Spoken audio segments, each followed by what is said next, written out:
the story of this old man who's blessing these young girls. I don't know what to make of it, you see, because it's not my place to judge anything that's happening. The guy's having fun, the girls are having fun. Who cares? And on Twitter, there's been a trend, man. I mean, people are giving different views on this. The men are saying, yeah, this man is boss. This guy, he's a real man. This guy is busy blessing girls, and this guy is chowing girls. And the ladies are like, come on, why do you stigmatize this thing? The girls are having fun. It's their bodies. They have to do what they want to do with their bodies. They can do whatever they want with their bodies. And why do we say now, why do we put names to what they're doing, these girls? So it's a conflicting view that men are saying, yeah, these women are not right. They are words that we cannot say on the video. But also the women are like, no, but the problem is the guy. Why is he doing this to young girls? But also the girls is their bodies. We don't say anything when men do this. But I know, it's none of my business. Yeah, it's one of the things that happen in this world that we're living in, which makes everything complicated, man. It's complicated. Last week I was talking about a heavy issue which got a lot of emotions risen, where people were like, no man, you're not fair to speak like that. It's not women don't have a problem, it's the men who have a problem. And the men are like, yeah, you're right, thank you for talking for us. The women have a problem, actually we are being abused and all those things. And this is a funny story, but not funny. That video caused a fight at my home between my mom and dad. So my dad was so happy that, yeah, man, you spoke it out, man. And my mom was like, no, but men abuse us. So it was a whole lot of fight. But it was fun at the end of the day. They called me, they're like, man, we're laughing about it. And yeah, it's fun. But one thing that I said out of that video, last week's video, just go back and check it out. I mentioned this point of saying men are being raised to be women and women are being raised to be men. And that is really a concern to me personally. That is something that I resonate very deeply with, because I'm a man. And when I look at the way things are going right now, things are not, we as men are not really accommodated for in society, because we are made to feel like being a man is some sort of a problem in this day and age. That's why we must blend in and just be women. What I mean is, look, there's a problem when it comes to relationships, because women are crying. They're saying, cool. Women are saying, the men that we have right now are not strong, they are weak. But at the same time, they're saying patriarchy must fall, masculinity must fall. So it's a conflicting thing where men just don't know how to be men anymore.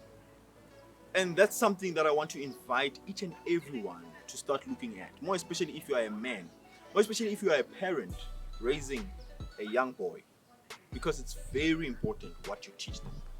Here's the thing. We don't empower men by making them weak.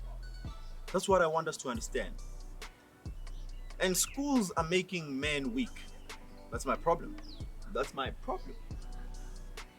Look, what men are doing of abusing women is wrong. What women are doing of abusing men is wrong. But we cannot keep doing this, pointing fingers at each other. We must get to a point of getting a solution. And how do we get a solution? In my view, now this is the miracle perspective. As men, we have characteristics that define us as men. Masculinity is one of the things that are very important to our being. And suppressing our masculinity is not helping us to be strong. That is the reason why men or small boys are attracted to gangsterism, where they see these guys at the cassis or the townships, these thugs, the gangsters, as motivation. We see them as something that we want to be like, we want to emulate. When these guys are thugs, the rings, the girls, everything. So young boys are attracted to gangsterism because when they see these pictures or when they see these figures that appear masculine, alpha, so to speak, those males that aren't scared of anything, they break in doors, they're thugs basically. That's the kind of lifestyle that boys are attracted to in the townships. And even when they watch the movies, the videos, have you ever seen in the movies that we watch these days, when the movies that the young boys watch, you've got those thugs, those guys who are like causing havoc and chaos. That's what these young boys are attracted to. They love that. They love what they see. But the problem is, when they see that, they are being taught at the same time to be down, be cool, be weak, don't do anything outside of, don't express your manhood through doing bad. So there is a conflict of what this young boy is getting. At home, they are being taught to be good boys, respectful, listen to their teachers, and don't do anything bad. But when they watch the TV, they see that guy who's busy causing chaos, killing everybody, and then what image, what is being created in their head? I wonder. And in my head, I came to this question of, actually, what is the major cause of crime? Have you ever thought about that? I know a lot of us are saying, it's poverty. Obviously, it's poverty. That's what we are all made to believe. Or that's what we all think. It's only practical to think it's poverty that makes people go into crime because they're trying to get a living. But what about those boys who come from good families and end up in crime, end up doing things that are not good?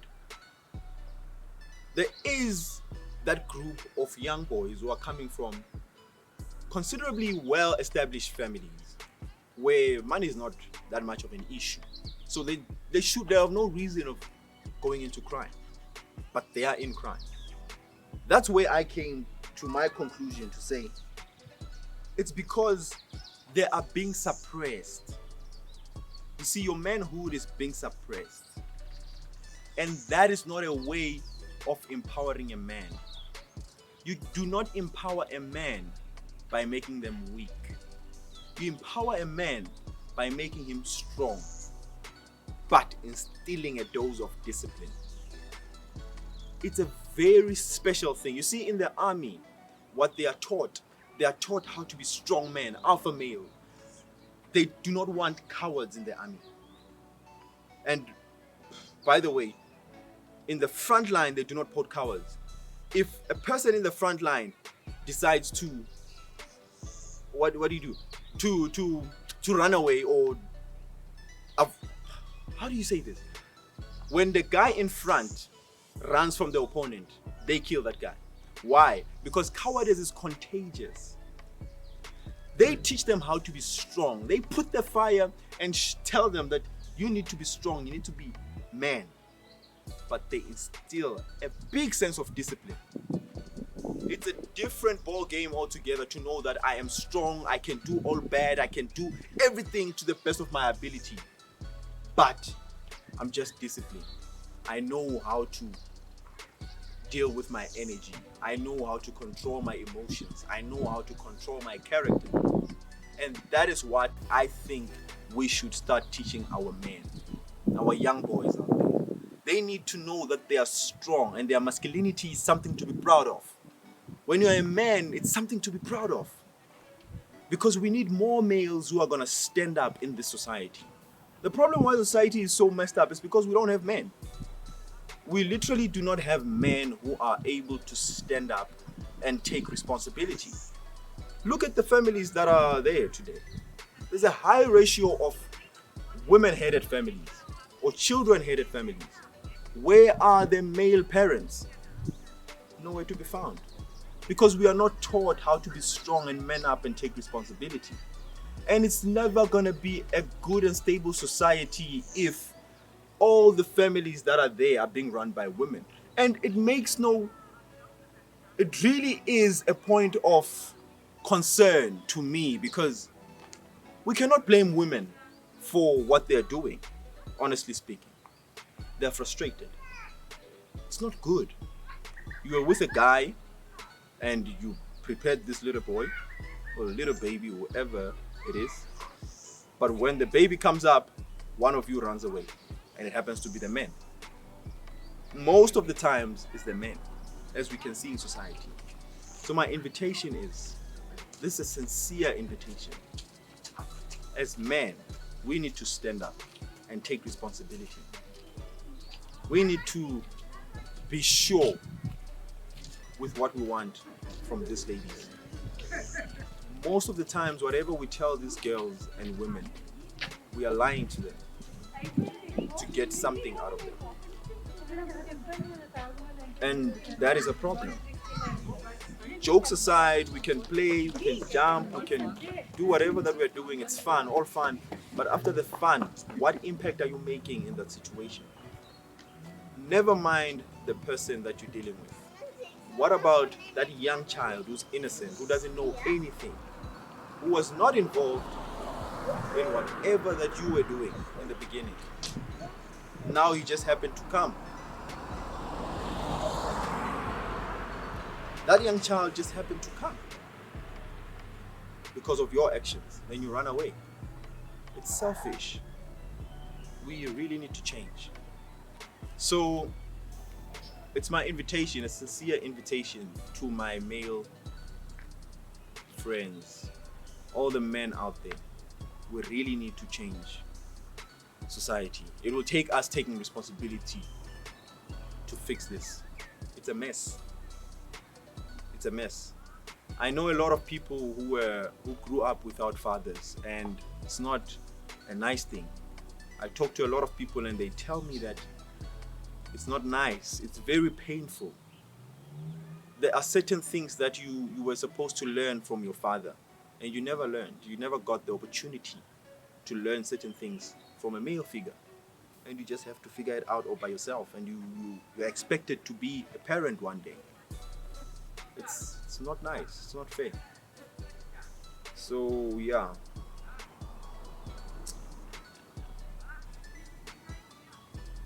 That's it, guys. My message today is very simple. My message is, let us empower men to be strong and disciplined. Let us not fight against a man's character, and let us not fight against a woman's character. Women are special in all ways possible, but if we can nurture the man and the woman together, society will be better. It's finished.